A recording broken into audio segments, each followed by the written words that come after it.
Hello and welcome back to the Second Chance to Live channel here on YouTube. I'm happy to see that you decided to stop by to watch this video presentation.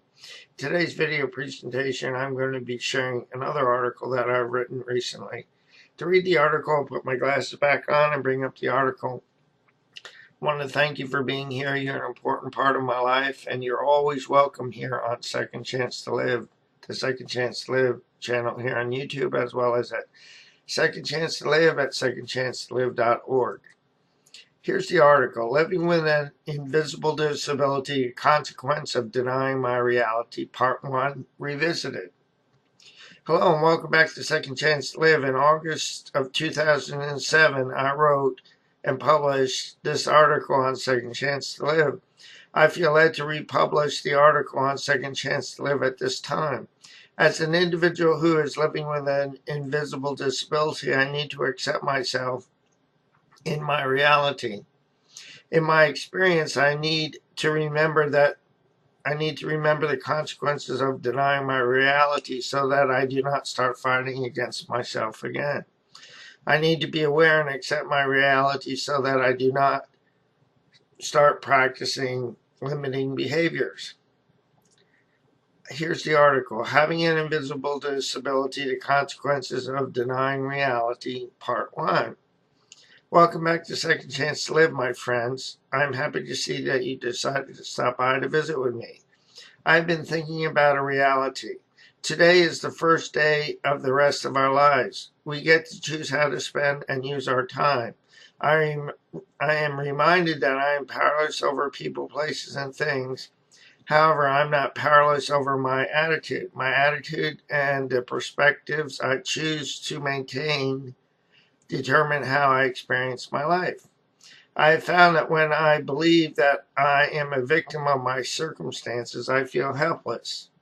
As I have shared in my 4-part series, My Struggle Living with an Invisible Disability, not everyone is going to get or accept the limitations of my invisible disability. My responsibility, if I choose to accept that some people do not have eyes to see and ears to hear, is to honor myself.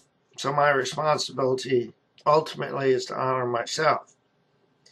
Although some people may be angry with me because I cannot be more or do more, I do not have to take on their anger. When I allow people the dignity to own their own attitudes or perspectives, I free myself from the need to rescue or fix those individuals.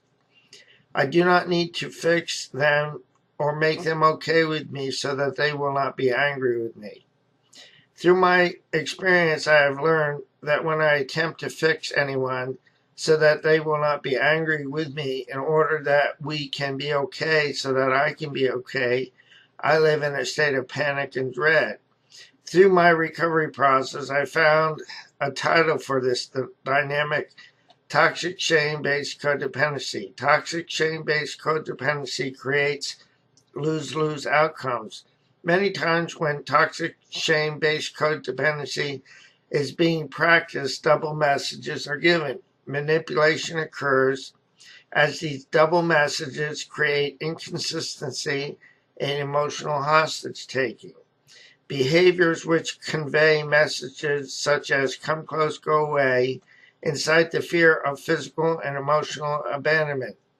For many years, the threat of physical and emotional abandonment led me to disown parts of myself that were not pleasing to the people of significance in my life.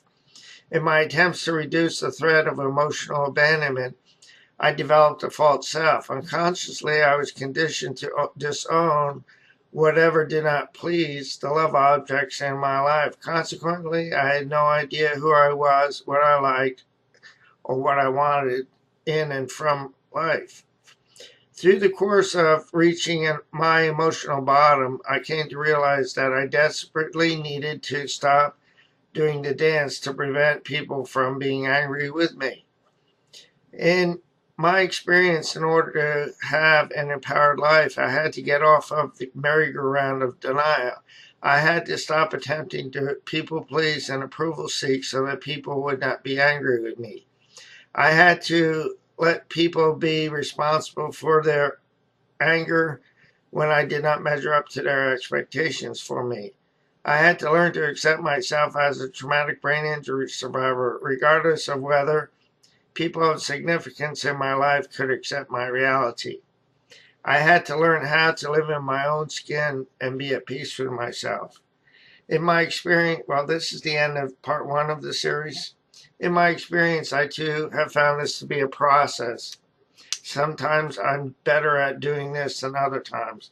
So realize that this is not something that we get over and we no longer have to deal with. It's something that I have to struggle with, or I struggle with from time to time, and that's why I revisit these articles because they help me, and I hope that the information within the article, this article and other articles, is helping you too.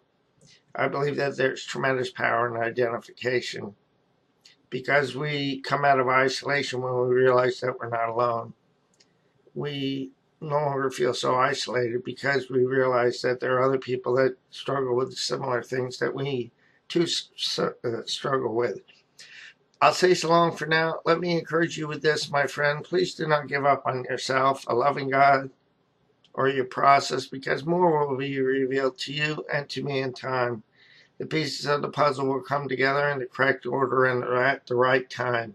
I'll say so long for now. Have a great day, and God bless both you and your family. Thank you again for your time. Have a great day. Bye now.